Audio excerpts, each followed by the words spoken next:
Good evening everyone. আজি আমি এইকেইদিনত NCERT আৰু SCERT এই কিতাপবিলাকৰ পৰা MCQ কুৱেশ্যন আমি আলোচনা কৰিম। গতিকে আপোনালোকে যদি কিবা কম্পিটিটিভ এক্সামৰ কাৰণে প্ৰিপাৰেশ্যন লৈ আছে, গতিকে তাৰ বাবে এই ভিডিঅ'বিলাক বহুতো উপকৃত হ'ব। গতিকে সকলোৱে যদি ভিডিঅ'খিনি চাই ভাল পায়, লাইক, কমেণ্টছ আৰু শ্বেয়াৰ কৰিবলৈ নাপাহৰিব। ঠিক আছে, আমি পলম নকৰাকৈ আৰম্ভ কৰিবলৈ লৈছোঁ আজিৰ প্ৰশ্ন। প্ৰথম প্ৰশ্নটো হৈছে পৰিৱেশৰ জৈৱিক উপাদানৰ উদাহৰণ হ'ল examples of biotic components of the environment are. তো ইয়াত আমাৰ চাৰিটা অপশ্যন দিয়া হৈছে যে পৰিৱেশৰ জৈৱিক উপাদানৰ উদাহৰণ examples of biotic components of the environment are. Option number কত দিয়া হৈছে উদ্ভিদ, খত দিয়া হৈছে প্ৰাণী এনিমেলছ, গত দিয়া হৈছে অণুজীৱ, তাৰপিছত ওপৰৰ আটাইবোৰ। আমি ইয়াত এটা কথা মনত ৰাখিম, পৰিৱেশৰ জৈৱিক উপাদানবোৰ আমি জীৱিত বস্তু, যেনে যিবিলাক বস্তু আমি উদ্ভিদবিলাক আমি জীৱিত হিচাপে আমি ধৰি লওঁ। যিমান গছ গছনি আছে সেই গছ গছনিবিলাক আমি জীৱিত বস্তু হিচাপে ধৰি লওঁ। ঠিক তেনেকৈ প্ৰাণীবিলাক জীৱিত বস্তু। ঠিক তেনেকৈ যিবিলাক প্ৰাণী বা এনিমেলছ যিমান আছে, জীৱ জন্তু যিমান আছে, মানুহৰ পৰা আৰম্ভ কৰি যিমান প্ৰাণী আছে সকলোৱে জীৱিত। আৰু ঠিক তেনেকৈ অণুজীৱবোৰো তেওঁলোকৰ প্ৰাণ আছে, তেওঁলোকৰ নিজৰ প্ৰাণ থকাৰ বাবে তেওঁক আমি জীৱিত বুলি ক'ব পাৰোঁ। আৰু এটা কথা মন কৰিম, উদ্ভিদে খাদ্য শৃংখলাৰ ভিত্তিত গঠন কৰে, হয় না? আৰু প্ৰাণীবোৰে বিভিন্ন পৰিৱেশত জীয়াই থাকে। উদ্ভিদে খাদ্য শৃংখলা গঠন কৰে, এই প্ৰাণীবোৰে কি কৰে? বিভিন্ন পৰিৱেশত জীয়াই থাকে। আৰু যিবিলাক অণুজীৱ, এই অণুজীৱবোৰে জৈৱিক প্ৰক্ৰিয়াত গুৰুত্বপূৰ্ণ ভূমিকা পালন কৰে। আপোনালোকে মনত ৰাখিব। আৰু এই আটাইবোৰেই সকলোবোৰেই আমি সেইকাৰণে ইয়াক কি কৰিব পাৰোঁ? জৈৱিক পৰিৱেশ, অৰ্থাৎ পৰিৱেশৰ জৈৱিক উপাদান। ঠিক আছে, গতিকে ইয়াৰ শুদ্ধ উত্তৰটো হ'ব ওপৰৰ আটাইবোৰ। তো পৰিৱেশৰ জৈৱিক উপাদানৰ উদাহৰণ উদ্ভিদো হ'ব, প্ৰাণীও হ'ব, অণুজীৱো হ'ব। গতিকে ইয়াৰ শুদ্ধ উত্তৰটো হ'ব ওপৰৰ আটাইবোৰ। ঠিক আছে, খ নম্বৰ ৰাইট এনচাৰ। অ'কে, আমি প্ৰশ্নবিলাক আলোচনা কৰিম আৰু লগতে প্ৰশ্নখিনি ডিছকাছ কৰি যাম। আপোনালোকে লগত থাকিব। ঠিক আছে, নেক্সট প্ৰশ্নটো আহিছোঁ। 2 নম্বৰ প্ৰশ্নত কৈছে যে পৰিৱেশৰ অজৈৱিক উপাদানৰ উদাহৰণ। পৰিৱেশৰ অজৈৱিক উপাদানৰ উদাহৰণ। এতিয়া আমি জৈৱিক পালোঁ 1 নম্বৰ প্ৰশ্ন, এতিয়া আমি অজৈৱিকত যাম। তো ইয়াত কৈছে যে examples of abiotic components of the environment are. ইয়াৰ অজৈৱিক উপাদানৰ উদাহৰণ প্ৰথম ক নম্বৰটো দিছে বায়ু, খ নম্বৰ দিছে পানী, আৰু গ নম্বৰ দিছে মাটি, খ নম্বৰ দিছে ওপৰৰ আটাইবোৰ। ইয়াৰ শুদ্ধ উত্তৰটো কোনটো হ'ব আপোনালোকে এবাৰ ভাবি লওক।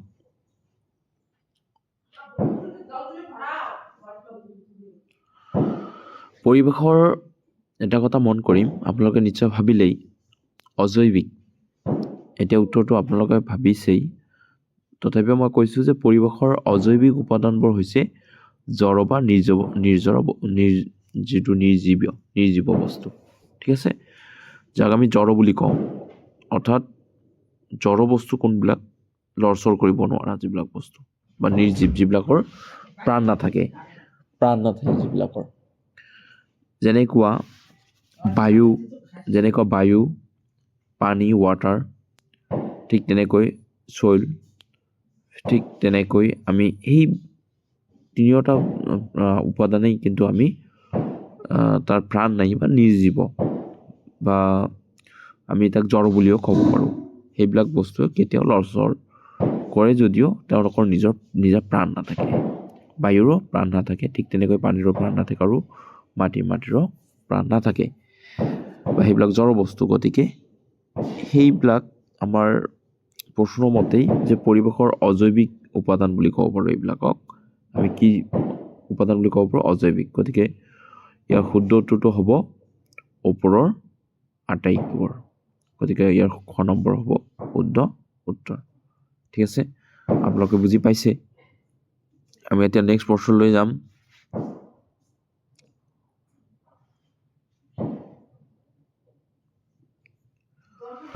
তিনি নম্বৰ প্ৰশ্নত কি কৈছে যে জলাভূমিত পোৱা এবিধ উদ্ভিদ হ'ল।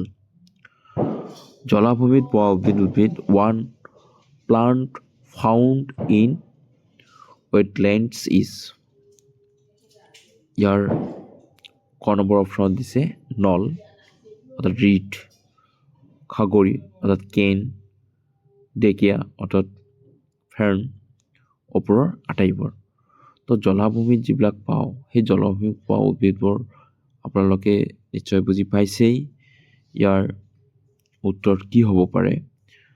এতিয়া মই আপোনালোকক কৈছোঁ বাৰু, জলাভূমি হৈছে প্ৰাণীৰে পৰিপূৰ্ণ এক পৰিৱেশ, য'ত নেকি পানীৰে পৰিপূৰ্ণ থাকে জলাভূমি, হয় না?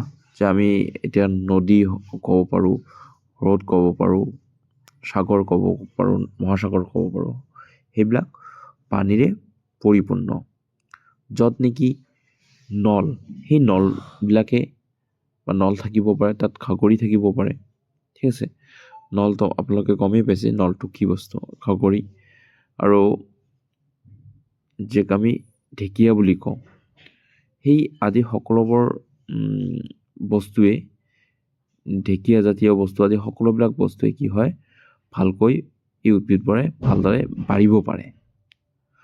এই উদ্ভিদবোৰ জলাভূমিৰ পৰিৱেশত অভিযোজিতভাৱে হৈছে আৰু ইয়াৰ জৈৱ বৈচিত্ৰ্য ৰক্ষাত গুৰুত্বপূৰ্ণ ভূমিকা পালন কৰে। ঠিক আছে, গতিকে এই আটাইবোৰ উদ্ভিদে জলাভূমিত পোৱা যায়। ইয়াৰ গতিকে শুদ্ধ উত্তৰটো হ'ব ওপৰৰ আটাইবোৰ। ঠিক আছে, আপোনালোকে বুজি পাইছে? নেক্সট প্ৰশ্নটোলৈ যাম। নেক্সট প্ৰশ্নত কৈছে যে মৰুভূমিৰ প্ৰধান প্ৰাণী হ'ল। আমি মৰুভূমিত থকা প্ৰধান প্ৰাণী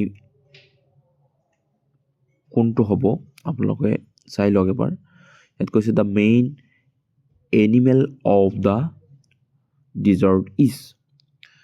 ইয়াত প্ৰথম ক নম্বৰ অপশ্যনত দিছে উট, যাক আমি কেমেল বুলি কওঁ, আৰু খ নম্বৰ অপশ্যনত দিছে হৰিণা, যাক আমি ডিৰ বুলি কওঁ, আৰু গ নম্বৰ অপশ্যনত দিছে সাপ, যাক আমি স্নেক বুলি কওঁ, আৰু ঘ নম্বৰ অপশ্যনত দিছে মকৰা, যাক আমি স্পিডাৰ বুলি কওঁ। তো এই চাৰিটা অপশ্যনৰ ভিতৰত আপোনালোকৰ মতে কোনটো উত্তৰ হ'ব পাৰে আপোনালোকে ভাবি লওক এবাৰ। মৰুভূমিৰ প্ৰধান প্ৰাণী, মৰুভূমিত একচুৱেলি কোনটো প্ৰাণী বিশেষকৈ পোৱা যায়, সেই প্ৰাণীটোৰ নাম চাওক। মৰুভূমিৰ যি পৰিৱেশ, সেই পৰিৱেশ অত্যন্ত শুষ্ক হয়, অৰ্থাৎ শুকান হয়। ঠিক আছে, কঠোৰ, বা তাতে বহুত কি থাকে, বালিময় যিটো পৰিৱেশ হয় ন। তাত উট বা কেমেল হৈছে মৰুভূমিৰ প্ৰধান প্ৰাণী। আপোনালোকে যদি চায় যে মৰুভূমিত বিশেষকৈ উট বেছি পোৱা যায়, কাৰণ ইয়াৰ যি শৰীৰত পানীৰ সঞ্চয় কৰাৰ ক্ষমতা, সেই ক্ষমতাটো উটৰ আছে। ইয়াৰ ভৰিৰ গঠনে বালিত কি কৰে, সহজে খোজ কাঢ়িব পাৰে। ভৰিৰ যিটো গঠন উটৰ, তেওঁ সহজে কি কৰিব পাৰে, বালিত খোজ কাঢ়িব পাৰে আন জীৱ জন্তুবোৰতকৈ। গতিকে উটে দীৰ্ঘ সময়লৈকে পানী নোহোৱাকৈও থাকিব পাৰে। আপোনালোকে এইটো কথা মনত ৰাখিব। উঠে দীৰ্ঘ সময় যদি এবাৰ পানী খায় তো বহুত পানী নিজৰ পেটতে সঞ্চয় কৰি ৰাখিব পাৰে আৰু দীৰ্ঘ দিনলৈকে তেওঁ পানী নোহোৱাকৈও থাকিব পাৰে, যাৰ বাবে ই মৰুভূমিৰ বাবে একেবাৰে উপযুক্ত প্ৰাণী উট। গতিকে ইয়াৰ শুদ্ধ উত্তৰটো হ'ব উট বা কেমেল। আপোনালোকে চাগে বুজি পাইছে কথাটো? ঠিক আছে, আমি নেক্সট প্ৰশ্নটো আগবাঢ়িম।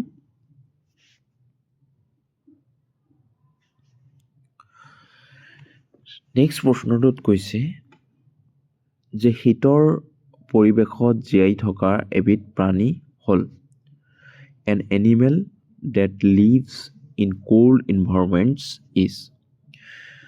অৰ্থাৎ ইয়াত আমাৰ শীতল যি পৰিৱেশ, এই পৰিৱেশত জীয়াই থকা এবিধ প্ৰাণীৰ নাম আমাক ক'ব দিছে। তো ইয়াত অপশ্যনবিলাক আমি চাই লওঁ এবাৰ। বগা ভালুক, প্ৰথম অপশ্যনটো দিছে বগা ভালুক। পোলাৰ বিয়াৰ বুলি কোৱা হয় যাক ইংৰাজীত। পেংগুইন, যাক আমি ইংৰাজীত পেংগুইন বুলিয়ে কওঁ। বল্লা হৰিণ, যাক আমি ৰেইনডিয়াৰ বুলি কওঁ আৰু ওপৰৰ আটাইবোৰ। তো ইয়াত আপোনালোকে ভাবি লওক কোনবিলাক জীৱ বা কোনটো জীৱে শীতল পৰিৱেশত জীয়াই থকাৰ এবিধ প্ৰাণী।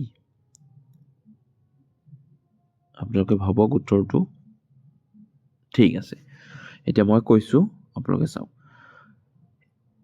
একচুৱেলি শীতল পৰিৱেশত জীয়াই থকা প্ৰাণীবোৰৰ ভিতৰত বগা ভালুক, যাক আমি পোলাৰ বিয়াৰ, সেইটো আমি ধৰিব পাৰোঁ। লগতে পেংগুইনো হয়। পেংগুইনো আমি শীতল পৰিৱেশত আমি দেখা পাওঁ। ঠিক তেনেধৰণে বল্লা হৰিণ, যিক আমি ৰেইনডিৰ বুলি কওঁ, সেইবিলাক প্ৰাণীও শীতল পৰিৱেশত আমি দেখা পাওঁ। এই প্ৰাণীবোৰে ঠাণ্ডা পৰিৱেশত অভিযোজিত হৈ থাকে। ঠিক আছে, বগা ভালুকে বৰফৰ পৰিৱেশত জীয়াই থাকে। যিমান নেকি বগা ভালুক আছে, সেই বগা ভালুকবিলাক বৰফৰ যি পৰিৱেশ, সেই পৰিৱেশত জীয়াই থাকে। ঠিক তেনেকৈ পেংগুইনে এণ্টাৰ্কটিকাত ঠাণ্ডা পৰিৱেশত বাস কৰে। তো আপোনালোকে দেখা পাইছে সেই পেংগুইন যি এণ্টাৰ্কটিকা যি মহাদেশ, সেই মহাদেশত পেংগুইনবিলাক বিশেষকৈ আমি দেখা পাওঁ। এণ্টাৰ্কটিকা সেই ঠাণ্ডা পৰিৱেশতো কি কৰে, বসবাস কৰিব পাৰে। ঠিক তেনেকৈ বল্লা হৰিণে উৰণীয়া অঞ্চলত জীয়াই থাকে। ঠিক আছে, সেইকাৰণে আমি এই আটাইবোৰকে শীতল পৰিৱেশত জীয়াই থকা প্ৰাণী বুলি আমি গণ্য কৰিব পাৰোঁ। গতিকে ইয়াৰ শুদ্ধ উত্তৰটো হ'ব খ নম্বৰ, ওপৰৰ আটাইবোৰ ইয়াৰ শুদ্ধ উত্তৰ। আশা কৰোঁ আপোনালোকে বুজি পাইছে। যদি ভিডিঅ'টি ভাল পায় চাই পিনে, আৰু যদি ভাবিছে অকণমান হ'লেও উপকৃত হৈছে, গতিকে আপোনালোকে ভিডিঅ'টো লাইক, কমেণ্ট আৰু শ্বেয়াৰ কৰিবলৈ নাপাহৰিব। Thank you so' much.